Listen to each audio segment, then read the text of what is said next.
Hi everybody, this is the baseball, the amazing, spectacular, terrific, the great one, the people's champion, your host, the Hut, and welcome back to the Baseball Hut. Hopefully you like this video.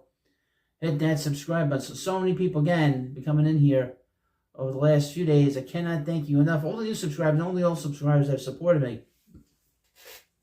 Expect the big wave is coming in the next few days, the next week and a half. As you know, July 30th is the trading deadline. The Mets are good this year. Going into the deadline, which is great. Last year, not so great. Obviously, the Mets played poorly. They traded a lot of the veteran players off of this club. But now they're trying to bring in veteran players to help this team get to October. And they have the third wild card spot, and they played really well since the beginning of June. In the month of June, the Mets had the best record in the National League. They're 9-5 in the month of July. 23 the next 24 games. They're going to be, they got 23 games in 24 days. And they have games between now and the trading deadline. This week, on today, they're going to be playing the Marlins. They play the Marlins in a 4-game series. It's a wraparound series that'll conclude on Monday. Tuesday and Wednesday, the Mets will be playing the Yankees. And then next week, they'll be playing... Who the hell are they playing next week? Oh, the Braves. That's right. In a 4-game series. And then they played the Twins leading up to the trade deadline. And over the next 3 weeks, the Mets will be playing every day, pretty much. But as you know, you don't know, that bullpen is horrible. It's terrible. How they've been able to win as many games as they've had with this terrible, bullpen is amazing. Amazing, spectacular, terrific. But they've been able to do that in spite of this bad bullpen because they've been hitting like crazy and they've been able to hold on because of all the runs they've been scoring. But you can't expect them to score runs like this forever. So they need to boost this bullpen. I've said the Mets need to do 3 things. Bring in a regular reliever, a lefty, and a setup man. And in this video, we'll talk about a guy that could be the Mets setup man who's on an expiring contract from another team that is a dead team, a bad team. And that's the Los Angeles Angels. This is from SI.com. Headline, Mets a prime landing spot for Angels All-Star listed on trade block. New York needs a boost. The trade deadline right around the corner, okay? Now, I would mention again, hit the subscribe button. And let me know what you think about this video as we go along. If the Mets can add a little more to the bullpen over the next few weeks, they could make some noise in the second half of the season. I'm going to say this. I had a friend many years ago. He would show up at the hut, the old hut, and he would ring the bell, and he had a weird face, but he was a great guy. And he said, "You want to go see the Mets?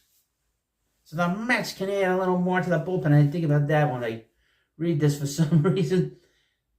I know this is not the regular channel that you'll get from other Mets YouTubers or any YouTubers for that matter. Some of my own jokes and my own inside stories. New York has a surplus, and there's nothing worse than that, folks. Nothing worse, because then you don't know what the hell I'm talking about. New York has a surplus of capable starting pitchers, which is something most teams don't have, and its offense has finally started to click. The Mets currently hold a playoff spot and should be invested in.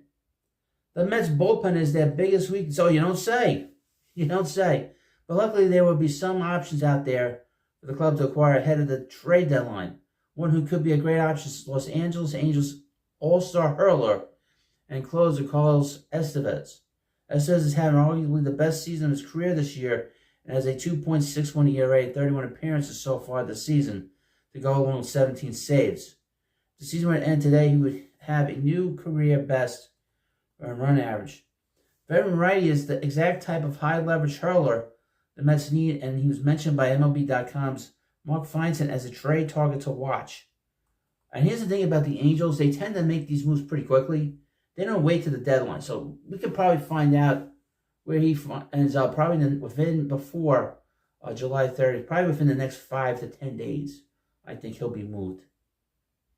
Because that tends to seem to be the sort of MO, the sort of behavior that we see from the Angels. They tend to make moves very quickly what a great formula they have there in Anaheim. Quote, Estevez's contract year got off to a shaky start as he posted a 4.76 ERA to the end of May. That's like every other Met reliever. Since the calendar flipped to June, the right hand he would have been perfect for this club. The right hand has been virtually unhittable, allowing just 3 hits and 1 walk over 14 scoreless innings. Estevez is making $6,750,000 this year, after which he will be a free agent. Based on the way he's pitched during the past few weeks, he could be a game changer for a contender's bullpen. The Angels look like they're going to sell, and the Mets should get them on the phone. Now, I've been hearing Estevez through a lot of other sources on TV. I know that the former general manager of the Mets, Jim Duquette, mentioned to Estevez that the Mets have been talking to the Angels. So this is pretty well known. The Mets are talking to the Angels for Estevez. What would it take? He's a guy that's had an okay career. He's had a really strong season. He's been a guy that's pitched in Colorado his whole career up until the last 2 years. You wouldn't have to give up a lot. Maybe a mid-range prospect at best. Maybe a 15 to 30 maybe a 20 to top 30 prospect, I would think. That's kind of what you're looking at here, to be honest with you. Maybe an Alex Ramirez or somebody else like him. I'm just throwing a name out there. And maybe a pitching prospect. That's about it. You wouldn't have to give up too much for him. That's based on his own history. His own history is a guy that's got an ERA over 4. And I'm not going to get worked up about a guy that's got an ERA over 4, but he has pitched well this year. And as you know, bullpens go up and down, and bullpens are not like other positions. You kind of want to get the player when he's hot, specifically out of the bullpen. But I will let you know. I'll keep you up to date on everything, especially if you're not on X, you're not on Facebook. There's so much going on in this channel, 3 videos a day, plenty of shorts. The lines will come back later on today when we get the Mets lineup. And, of course, it was live streams after games, videos after games, talking about the games, and random live streams here and there. And, of course, we'll be very busy leading up to the trading deadline. That, obviously, the trading deadline is on Tuesday, July 30th. There'll be a show that Sunday, that Monday, and that Tuesday. So we will have all kinds of shows here, live shows. I'm going to be on for hours.